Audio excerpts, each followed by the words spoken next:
So in regards to autoimmune encephalitis, what is autoimmune encephalitis? So in terms of, I guess in terms of the actual incidence and prevalence, there are 5 to 15 individuals per 100,000. That's the estimated prevalence of the disease. There are, with the majority of the types of autoimmune encephalitis, no specific genetic cause has been identified. At the actual onset of the disease, it can be sporadic, which means it can actually happen without an underlying warning. But in some cases, it can result after a preceding infection, or in some cases, it can also be associated with an underlying cancer. So what do we actually mean by the actual terminology autoimmune encephalitis? So auto, it means self, and immune, it means immune mediated. And in regards to the actual encephalitis, it means inflammation of the brain. And what do we mean by encephalitis or inflammation? So you can essentially imagine it as being, like if you see inflammation on an external part of the body, you can kind of imagine being somewhat similar. So with some swelling, with immune cell activation, with release of a variety of biological factors. And if this inflammation continues, then in that particular area of the brain, the degree of inflammation, if it's too much and if it's not controlled, then it can actually result in neuronal damage or nerve cell damage. And so autoimmune encephalitis, it's a group of conditions that can occur when the body's own immune system, it mistakenly attacks the person's brain cells or their nerves or their synapses. And as a result of this inflammation, that can lead to neuronal damage. So in regards to the actual brain regions that are affected by autoimmune encephalitis, in the majority of cases, the limbic system is the main area that's affected. And this can obviously vary from the type of autoimmune encephalitis and what do we mean by the limbic system. So the limbic system is an area of the brain which is quite deep in what we call in the medial aspect of the brain. And it consists of these areas such as the hypothalamus, the hippocampus, or the amygdala. And these regions of the brain, they are important for emotion and memory formation. And in the majority of cases or the different types of autoimmune encephalitis, this is the most commonly affected area that sees inflammation or that is exposed to inflammation. But apart from that region, other parts of the brain, such as the front of the brain, the back of the brain, and other regions can also be affected in autoimmune encephalitis. And of course, this doesn't mean that every single person will have, inflammation in that area. It varies from type to type of the disease, but also it varies from person to person. So in regards to autoimmune encephalitis and autoantibodies, so what do we actually mean by autoimmune encephalitis, which is mediated by autoantibodies? So autoantibodies are basically proteins that all of us, all humans and mammals and other living entities, they have these molecules which are proteins within our body that's there to protect us from pathogens or from viruses or from bacteria. And these antibodies or proteins are produced by immune cells called B cells. So if we look at what do we mean by an antibody? So for the majority of the talk, I have drawn an antibody as a Y-shaped molecule, and these antibodies are produced by B cells. We all have B cells, and we produce these immunoglobulins or these antibodies in order to fight, for example, viruses, to fight bacteria, to neutralize pathogens, or other, or in the setting of injury, for example, to help relieve to basically protect the person or to protect that region of the body. So these antibodies are generally very helpful and they're meant to be protective. But what happens rarely is that the body actually gets it wrong. Rather than producing antibodies targeted to a virus or to a pathogen, it actually produces an antibody targeting the person's own molecules or their own proteins. And that's when we call an antibody, we call it an autoantibody. So a protein that we have produced that is targeting our own proteins, and so therefore it's an autoantibody. And in a number of different cases of autoimmune encephalitis, these autoantibodies have been detected, and they are quite specific. And so this diagram has a whole variety of different things. Obviously, it's not to talk about all the technicalities. But for example, if we imagine this is our nerve cell, so this is one region of the nerve cell which communicates with another part of the nerve cell. And for example, anti-NMDA is just NMDA is just a protein that sits on our cell surface in the brain, in the nerve. And then what happens is that with autoimmune encephalitis or anti-NMDA, for example, we produce this autoantibody that targets our own protein. So this red section or this red molecule targets our own protein, the NMDA receptor or NMDA protein. And as a result of that, we get anti-NMDA mediated autoimmune encephalitis. So it's just a self protein targeting a self molecule. And in addition, there are other types of autoimmune encephalitis which are targeting other self proteins in other regions of the nerve, for example, the LGI1 or the Caspar2, or for example, AMPA and GABA. And these are all different molecules that we have. So the names are obviously different, but they, depending on the autoantibody and depending on which region of the nerve or which molecule is affected, it can result to different types of autoimmune encephalitis, so very specific types. And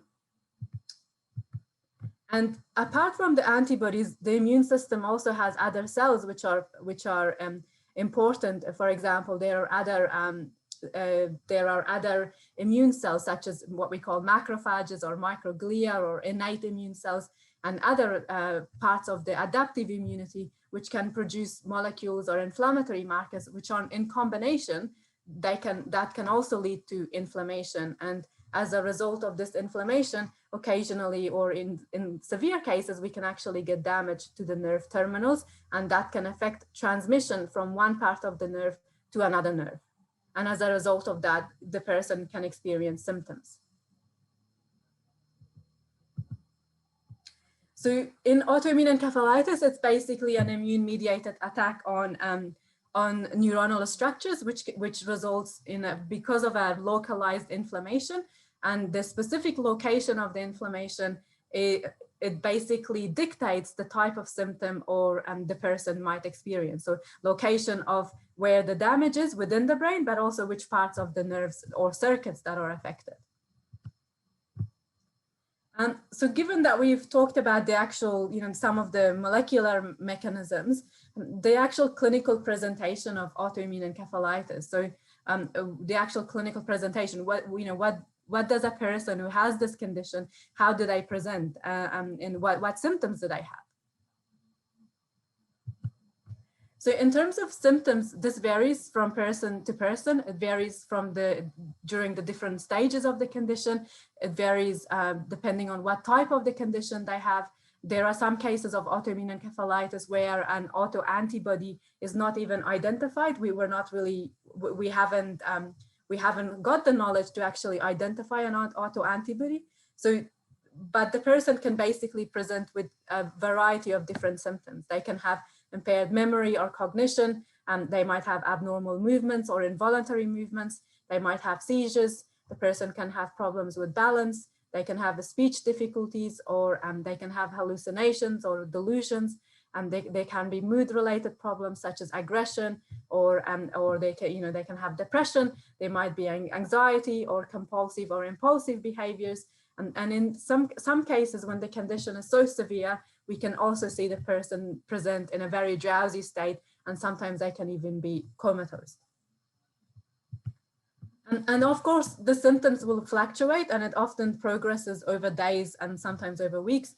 And occasionally, in rare cases, the person can have significant consciousness, or in terms of they might be in a very drowsy state, and rarely in a comatose state.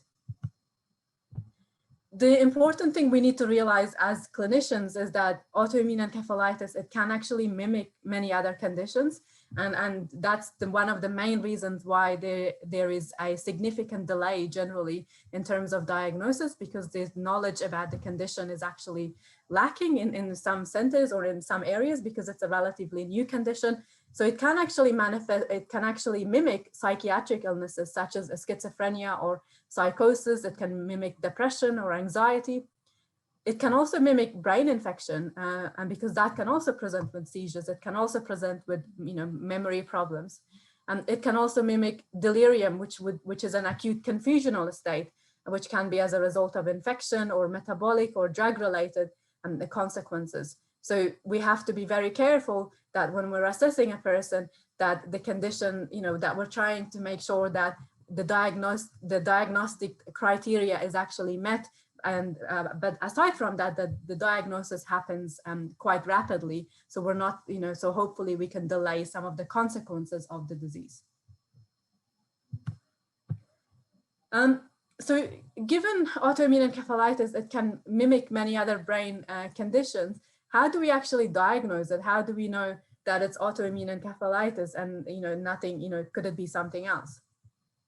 So what's the diagnostic workup? And so the diagnostic workup that I'm going to talk about, this is what we do in Australia, but it might vary from different regions of the globe. But this is, I'm not saying our way is the best way, but it's just one way that this is one way that we actually approach it.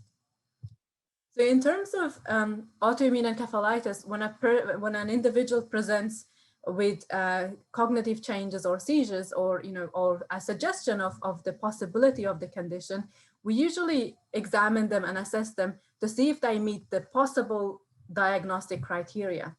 And to meet the possible diagnostic criteria, there needs to be a rapid progression of less than 3 months of memory or cognitive deficits, and at least one of the following. So either a new focal central nervous system or brain finding. For example, they might have an abnormal movement, or they might have, or secondly, they might have seizures, which is not explained by another condition or by a seizure disorder. They might have changes in their CSF, which is the fluid that surrounds the brain, and these changes in the CSF that can actually tell us about the inflammatory nature of the condition. Or they can have MRI or imaging features which could be suggestive of the condition. But importantly, we need to actually be careful to make sure that we exclude other alternative causes. And by that, I mean brain infection. By that, I mean delirium. And, for example, sometimes even rarely brain tumor. So we have to be careful to exclude other things, and then, subsequently, in a stepwise manner, proceed with the diagnostic workup. So with the history, with the actual diagnostic process, history is quite crucial. So actually trying to work out what symptoms does this person have. And sometimes it can actually be hard to obtain that history from the person themselves. So it's important that we rely on the individual's caregiver or their family member or friends or colleagues, just to gather a more of a picture of not what's happening just now, but also what's been happening in the last few months, or even prior to that. An examination is also very crucial, but then subsequently going into our investigations, such as blood tests, imaging, and so forth. And I will go through some of that in the next few slides. So as part of workup for autoimmune encephalitis, we also do a lumbar puncture, and a lumbar puncture is basically with local anesthetic.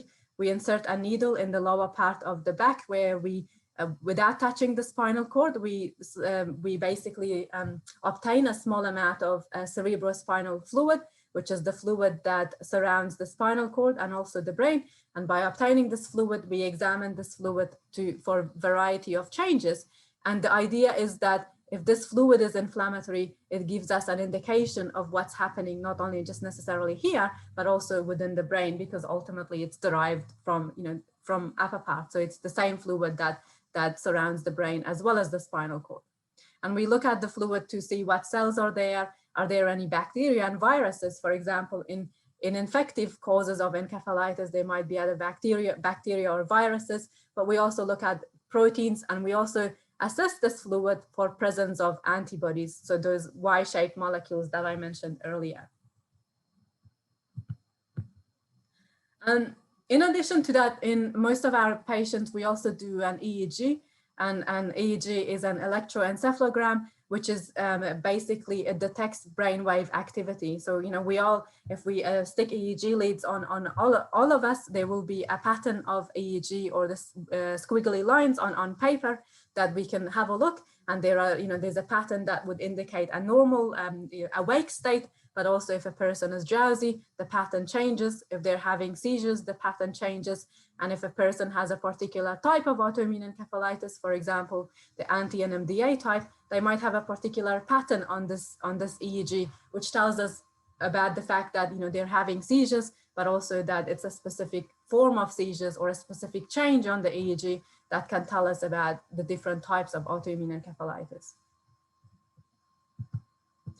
And imaging, brain imaging is quite important, and I understand MRI scans are not readily available, throughout the globe, but in centers that do have it available, it is important to obtain an MRI scan, and there are specific patterns that can be seen with different types of autoimmune encephalitis, and the signal change on the MRI scan can actually be quite helpful to tell us, are we seeing inflammation or signal change, and is it consistent with what we would expect with autoimmune encephalitis.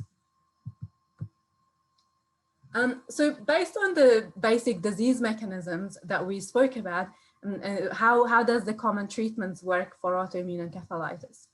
And the treatments that I've picked the ones that would be available in most of the centers, most of the centers that see or that are treating with autoimmune encephalitis. So, but there are other treatments that are becoming available. I haven't included the very specific or the newly available treatments.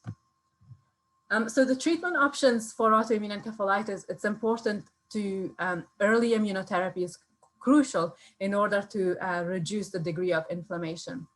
And so we use a variety of different immune therapies, and I will go through some of them, but also in the cases of autoimmune encephalitis, which is associated with presence of an underlying tumor somewhere in the body, it's important that the tumor is treated or the tumor is removed in order to help with the actual autoimmune encephalitis itself as well. And of course, it's crucial that we monitor our patients for treatment response, but also side effects of the medications. So in regards to treatments, we use glucocorticoids as one of our first-line treatments, and these are essentially steroids which have a immune-mediated or anti-inflammatory type of combating the immune response essentially. And how they work is that they have a myriad of effects by inhibiting a variety of inflammatory markers and inflammatory mediators to suppress inflammation within the body. But of course, if we use recurrent doses of steroids or long-term use of steroids, it is associated with many side effects. One of the other commonly used treatments for autoimmune encephalitis is immunoglobulin or IVIG intravenous, so through the vein immunoglobulins. And this is basically pooled antibodies. So this is essentially removed from other donors that have given blood, and it's just a component of the blood which has different types of antibodies. And the idea is that by administering this immunoglobulin pool of antibodies to the person who suffers from autoimmune encephalitis, the idea is that these immunoglobulins will neutralize the autoantibodies or the harmful molecules that the person has produced. These autoantibodies will neutralize them to dampen down the inflammation. Another technique that we use for treatment of autoimmune encephalitis is plasma exchange.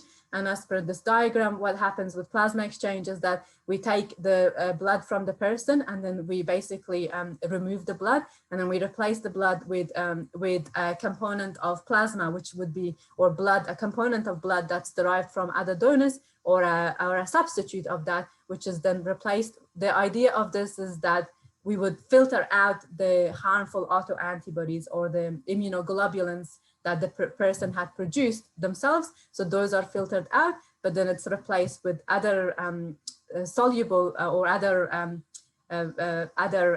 amount of fluid, approximately 3.5 liters of fluid, which is then substituted. So the idea is that, again, we are damping the amount of inflammation by removing or by filtering the blood, and hence removing the harmful autoantibodies or filtering them out. Another commonly used treatment is Retaximab, and Retaximab, this diagram is quite complicated, but to simplify it, is Retaximab is basically it's another antibody. So it's an antibody that targets the B cells. As I mentioned before, B cells are our immune cells, and these B cells generally are there to protect us. Occasionally they get it wrong and they produce autoantibodies, such as in the case of autoimmune encephalitis. And so therefore, the idea of Retaximab is that it targets the B cell, and by targeting it, it tells another cell to essentially come and eat away the B cell, or it tells another cell to come and basically induce damage to this B cell, or it targets this B cell and then hence gets a whole bunch of other molecules to target this B cell to reduce the number of B cells. And therefore, by reducing B cells, we are reducing our autoantibodies, and therefore we are reducing the degree of inflammation. And of course, being on Retaximab also has side effects, but the reason why we choose it is the benefits generally has to overweigh the actual consequences. And of course, with majority of, with all of our patients, we do rigorous monitoring for infection and other consequences associated with this treatment. And as I mentioned before, it's important that we continue to monitor symptoms. We continue to do ongoing imaging to see if there's been changes. With the medications, some of them and all of them can have side effects. So it's important that we manage the side effects of the medication, and the particular side effects may vary from person to person. So all of that is important. And neurorehabilitation is crucial.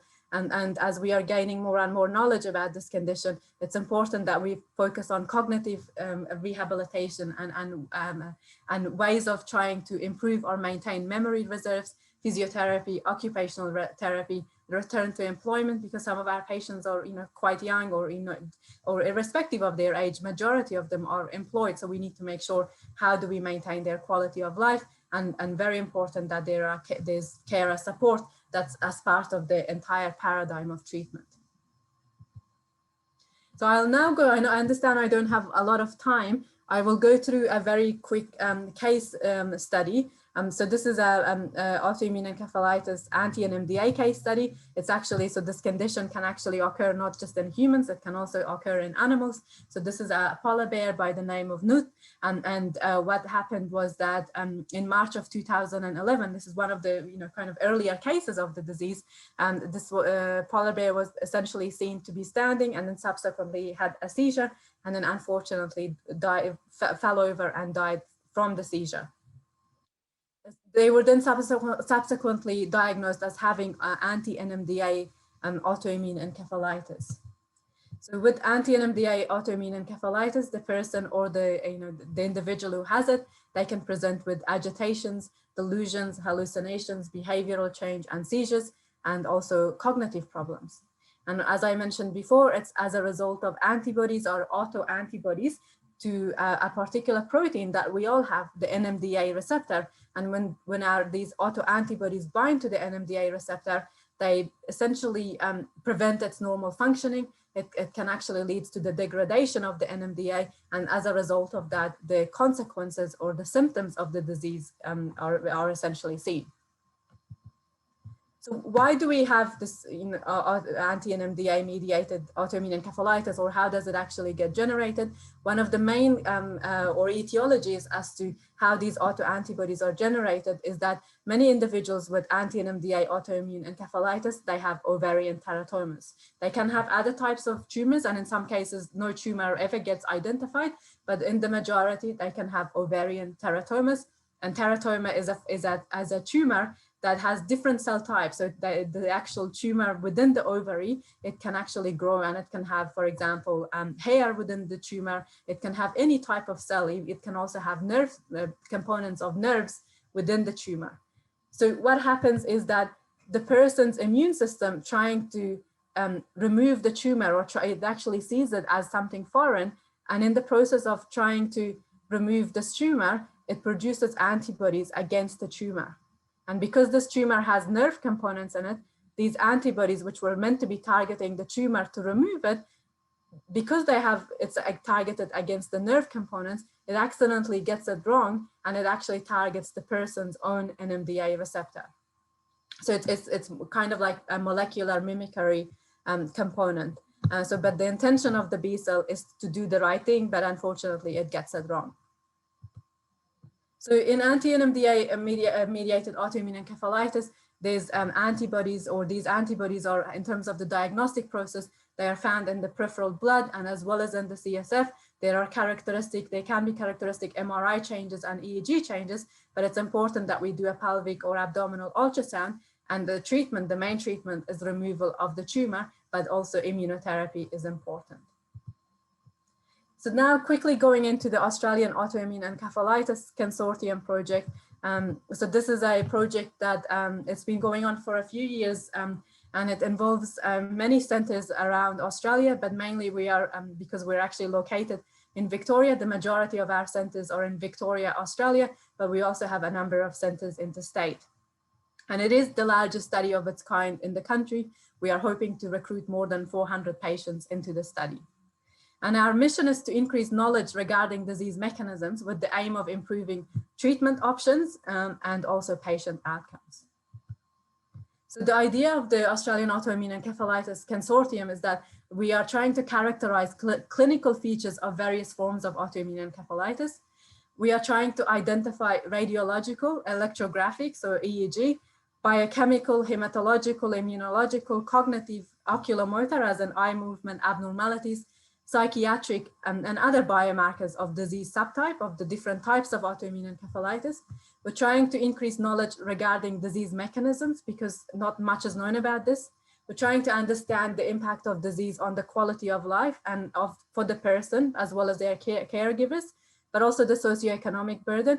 We're trying to devise ultimately clinical guidelines to improve identification of disease because, you know, historically or just looking back, many patients actually get misdiagnosed. So we're trying to improve that. We're trying to improve also the management of the condition. And also the idea is that to promote, this is a rare condition, the idea is that we need to promote collaborative and translational research, because if we only just focus on one center or one hospital, we will never actually obtain the type of knowledge that we need to actually to combat this condition.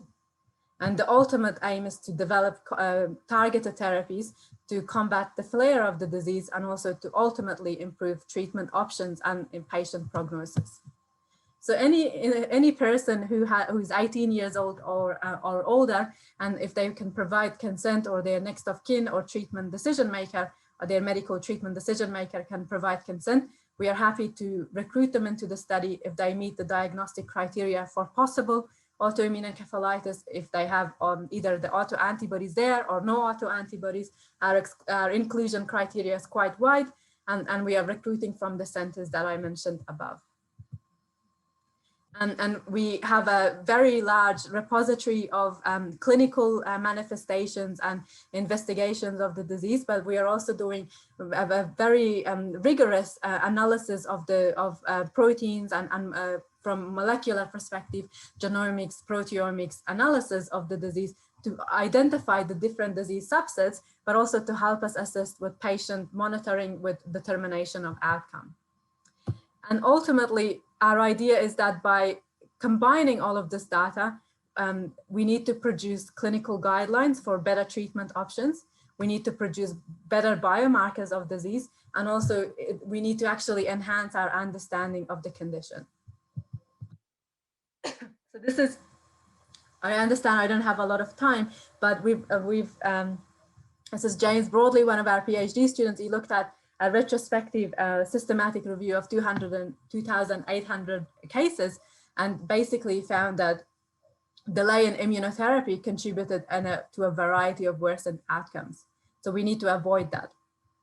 And this is Sarah Griffith, one of our other PhD students, who's looking at the cognitive manifestations of the disease.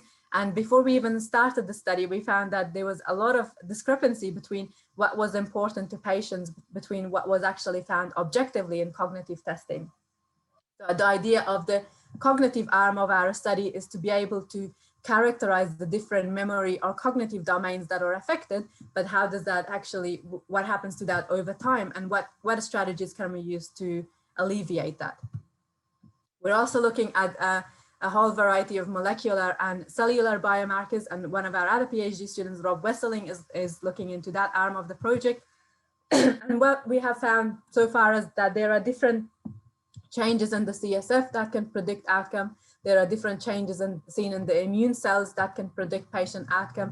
There are different patterns of EEG that can actually tell us about a particular type of AE, and the cognitive patterns vary between different types. And these are some of our papers. And of course, I'm very happy to share more details of any of those with any person who was willing to read all the details. And as I said, our ultimate aim is to improve clinical guidelines for this condition. So in summary, autoimmune encephalitis, it's rare, it's relatively newly discovered. It can mimic many other neurological conditions, and that's why we have to increase our knowledge of this disease in order to avoid delays in diagnosis and also to institute appropriate treatments. And our ultimate aim is to increase understanding of the disease by early diagnosis and improved in treatment decision-making and improve the strategies to actually treat the condition and its consequences. So this is so these are some of the individuals from my lab who have actually worked, continuing to work on the studies, and our PhD students. This is all of our collaborators from around Australia who have continued to contribute, and I'm very grateful for all their efforts. And this is my email here. If anyone has any particular questions, I'm very happy to contribute. And I think there's a few questions here as well, which I'm not sure if I have access to the questions, but I'm sure Kimberly will tell me. But thank you very much for the invitation, and it's a great opportunity to come here and speak. Thank you very much. Thank you, Dr. Monif, for that interesting and thought-provoking presentation. It's so clear that we've got much to learn about autoimmune encephalitis, and we're thankful that you and your colleagues are so passionate about accelerating our understanding. We do have some brilliant questions. We've not got much time, but that was so kind of you to add your email and be okay with people emailing you with their questions if we don't get around to it just now. That's brilliant. The first question, Dr. Monif, is it possible for Mediterranean fever to cause autoimmune encephalitis?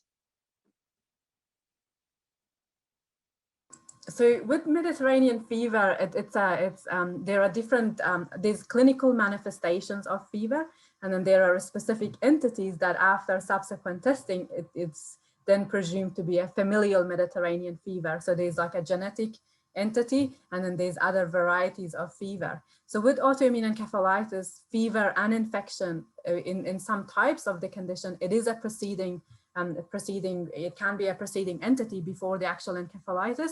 And because again, as I mentioned, it's the idea is that the immune system tries to attack or tries to remove whatever was causing the fever, whatever the infection was.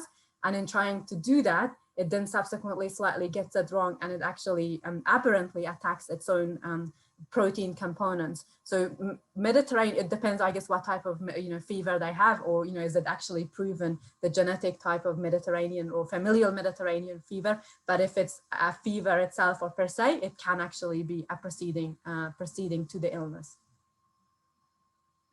Thank you. We've got time for one more question. Do you base the frequency of Metoxin dosing on B-cell depletion or clinical symptoms, or both? So that's a very good question. So we are doing actually a study on that as we speak, and we looked at another B-cell therapy, which is a slightly different cousin of Retaximab as well in another condition, multiple sclerosis. So Retaximab and this other, so Ocrelizumab, it's generally administered, and Ocrelizumab is used in multiple sclerosis. They're generally administered every 6 months. And the idea is that we do need to monitor the person's B cells, but aside from that, we need to monitor their immunoglobulins. So by immunoglobulins, the generic immunoglobulins that the person has. If the immunoglobulins or what we call the IgG falls below a certain level, for example, 4.7, and if it's persistently low, then that person can be predisposed to having an infection or picking up an infection. But there are also individuals that, even though their immunoglobulins are low, they never actually experience any infections. And the idea is that we need to target it to the particular individual and to their particular disease. And sometimes even if the person ends up having an infection, we need to be mindful of with certain infections, we have treatment, we can easily treat it. But if the person has brain inflammation, we don't want to delay the actual Retaximab for basically for too long. But the frequency is usually every 6 months. There are cases where we have delayed it to 9 months, even to 12 months, depending on what's happening to the person's immunoglobulin level, depending on what's happening to how many infections they may have had, depending on the ease of access, because some certain places, for example, don't have access to Retaximab, and depending on convenience for the person as well, and access, intravenous access. But it's kind of context dependent, depends on the particular person. But yes, frequency can be varied. We've got time just to sneak one more in, if you don't mind. One of our audience has asked, are there any new guidelines or plans for new guidelines for diagnosis and treatment of autoimmune encephalitis in adults? And that definitely is the last question. Yeah, so that's a good question. So the reason why we actually developed the Australian Autoimmune Encephalitis is because of lack of guidelines.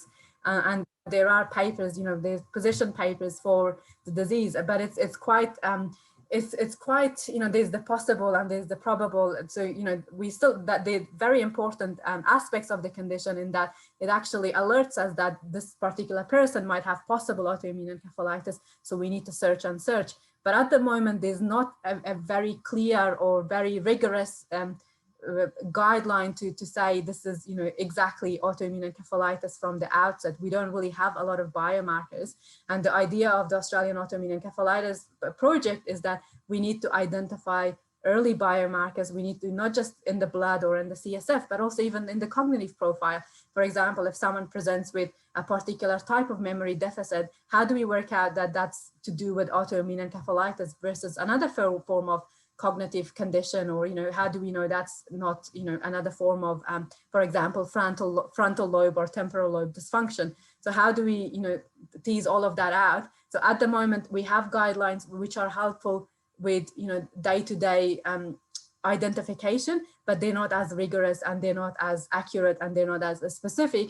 And access to those guidelines is not so widespread, because it's mainly centralized areas that are dealing with the condition. If you go into the country areas or into the peripheral centers, knowledge is definitely lacking. And that's why we need to increase awareness of the condition, to basically, for everybody to be aware that there is this entity, and we need to actually be mindful and search for it early on to avoid the consequences.